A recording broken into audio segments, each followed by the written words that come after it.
नमस्कार। समाज की असली सेवा ये है जो आप तस्वीरों में देख रहे हैं। जी हाँ, हम पहुँचे हैं कैथल के गर्ग मनोरोग अस्पताल में, जहां आपको बता दें कि फिजियोथेरेपी जो सेंटर है वो काफ़ी समय से चल रहा है और नारायण सेवा संस्थान वास्तव में नारायण की असली सेवा कर रही है। तो इसी कड़ी में आज आपको बता दें कि जो फिजियोथेरेपी सेंटर चल रहा है उसकी कड़ी में जो बुजुर्ग हैं जो यहाँ फिजियोथेरेपी के लिए नहीं आ सकते, तो तस्वीरें आप देख सकते हैं कि उन बुजुर्गों के लिए एक जो ई रिक्शा है वो यहाँ आज से शुरू की गई है।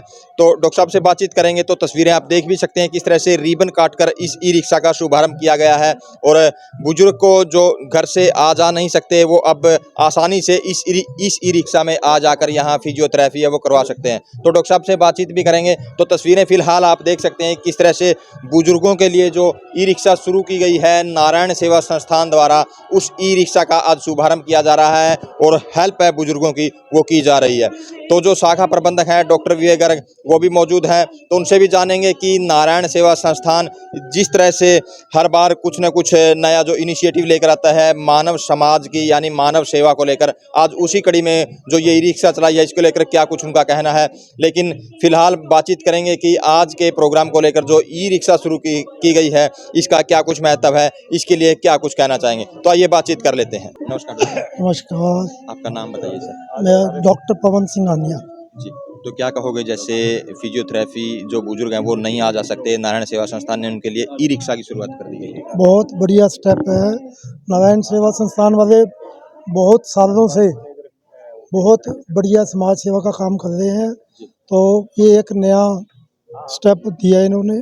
में जो गरीब या अपाहिज लोग को आने जाने में दिक्कत होती थी उनका यहीं से नारायण सेवा संस्थान की तरफ से ही ई रिक्शा का प्रबंध किया हुआ है ताकि उनको आने जाने में कोई दिक्कत ना हो। तो समाज के लिए क्या कुछ मैसेज देना चाहेंगे जिस तरह से नारायण सेवा संस्थान लगातार समाज हित के कार्य कर रहा समाज के लिए तो यही है कि जैसे हर एक बंदा जो सक्षम है, हर एक को दूसरे आदमी की जो किसी तरीके से अपाहिज या अपंग है उसकी मदद करनी चाहिए, चाहे वो पैसे से किए जाए या अपना समय कीमती समय दे के हेल्प करनी चाहिए। है। तो अब जो शाखा प्रबंधक हैं डॉक्टर विवेक गर्ग उनसे बातचीत करेंगे कि क्या कुछ कहना चाहेंगे जिस तरह से ई रिक्शा की आज फिजियोथेरेपी सेंटर में इन्होंने शुरुआत कर दी है। नमस्कार डॉक्टर साहब। नमस्कार। नारायण सेवा संस्थान द्वारा आज कैथल शहर में फिजियोथेरेपी सेंटर जो गर्ग मनोरोग हॉस्पिटल में पिछले 6 साल से चल रहा है, इसके लिए दिव्यांग और बुजुर्ग लोगों के लिए जो अपने घर से स्वयं आने जाने में असमर्थ हैं उनके लिए आज नारायण सेवा संस्थान ने एक निःशुल्क ई रिक्शा की शुरुआत की है, जिसके ज़रिए वो अपने घरों से इलाज के लिए आ पाएंगे और फिजियोथेरेपी सेंटर में अपना निःशुल्क इलाज करवा के अपने आप को सक्षम महसूस करेंगे। तो नारायण सेवा संस्थान द्वारा ये ई रिक्शा की शुरुआत पूरे भारतवर्ष में पहली इस तरह से की रिक्शा की शुरुआत फिजियोथेरेपी सेंटर के लिए की है और हमें उम्मीद है कि आने वाले समय में ये रिक्शा शहर के लोगों के लिए, ज़रूरतमंद लोगों और दिव्यांग लोगों के लिए एक बहुत ही अच्छा स्टेप साबित होगा।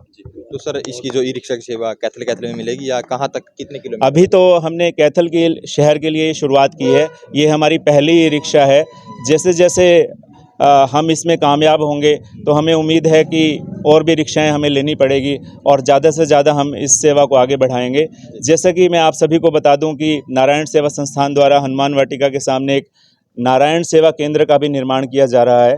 जब वो बनकर तैयार हो जाएगा और हमें उम्मीद है कि नवंबर 2024 तक उसका निर्माण कार्य पूरा हो जाएगा, तो ये फिजियोथेरेपी सेंटर उसमें शिफ्ट हो जाएगा और वहाँ पर बहुत ही आधुनिक और बहुत बड़ा एक फिजियोथेरेपी सेंटर होगा। और मुझे उम्मीद है कि उस सेंटर के लिए हमें बहुत सारी ई रिक्शा और शायद गाड़ी की भी हमें ज़रूरत पड़े। अभी भी हमारे पास 2 फिजियोथेरेपिस्ट यहाँ पर हैं और लगभग 70 से 80 मरीज हर रोज़ आकर निःशुल्क सेवाओं का लाभ उठा रहे हैं। सर ये ई रिक्शा मतलब किस तरह से विचार मन में आया, जैसे ई रिक्शा वाले की भी जो दिव्यांग भाई है इसके भी कृत्रिम लगे हुए हैं? ई रिक्शा का विचार हमारे मन में काफ़ी दिन से था, क्योंकि बहुत सारे लोगों को हम ऐसे देखते थे जो बुज़ुर्ग हमारे घर में होते हैं, हम सब काम कर रहे होते हैं तो हमारे पास समय नहीं होता कि उनको लाकर हर रोज़ हम फिजियोथेरेपी करवाएं। फिजियोथेरेपी का ट्रीटमेंट जो है थोड़ा लंबा चलता है और डेली किसी के लिए आना और आके फिजियोथेरेपी करवाना थोड़ा मुश्किल होता है। तो ऐसे बुज़ुर्ग जो घर में हैं और उनको फिजियोथेरेपी की सेवाओं की ज़रूरत है, ऐसा हमें अनुभव हुआ कि इन सेवाओं की वजह से सेवाओं के ना होने से वो फिजियोथेरेपी नहीं करवा पा रहे हैं। तो इस वजह से विचार मन में आया कि ऐसा शहर में हम एक सुविधा दें जिससे कि ऐसे लोग भी आकर ट्रीटमेंट करवा पाएँ। फिर हम ई रिक्शा जैसे हम सर्च कर रहे थे कि किसको रखा जाए, तो बहुत सारे हमारे पास विकल्प आए और एक ये जो क्योड़क गांव से दिव्यांग हमें फिर मिले।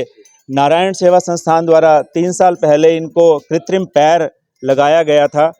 ये एक पैर इनका है नहीं, कट गया था, तो कृत्रिम पैर इन्होंने नारायण सेवा संस्थान के कैंप में लगवाया था और इनकी बहुत ही इच्छा थी कि नारायण सेवा संस्थान ने जो इनको नया जीवन ये पैर लगाकर दिया है, वो अपना अपना इस चीज़ का ये बड़ा नारायण सेवा के लिए सहयोग करना चाहते थे और इनका इच्छा थी कि नारायण सेवा के लिए बढ़ चढ़ कर सहयोग करें और इसी उद्देश्य से हमने इस भाई को रखा है इस सेवा के लिए। तो आप देख सकते हैं कि किस तरह से जो नारायण सेवा संस्थान ने आज ई रिक्शा की शुरुआत कर दी गई है और बुजुर्ग भी उसका बेनिफिट उठा रहे हैं। तो जो बुजुर्ग फिजियोथेरेपी के लिए यहाँ नहीं आ सकते थे, अब उनके लिए काफ़ी आसानी रहेगी। तो इस वीडियो को ज़्यादा से ज़्यादा शेयर करें, लाइक करें, कमेंट करें ताकि ज़्यादा से ज़्यादा लोगों तक ये मैसेज पहुँच सके।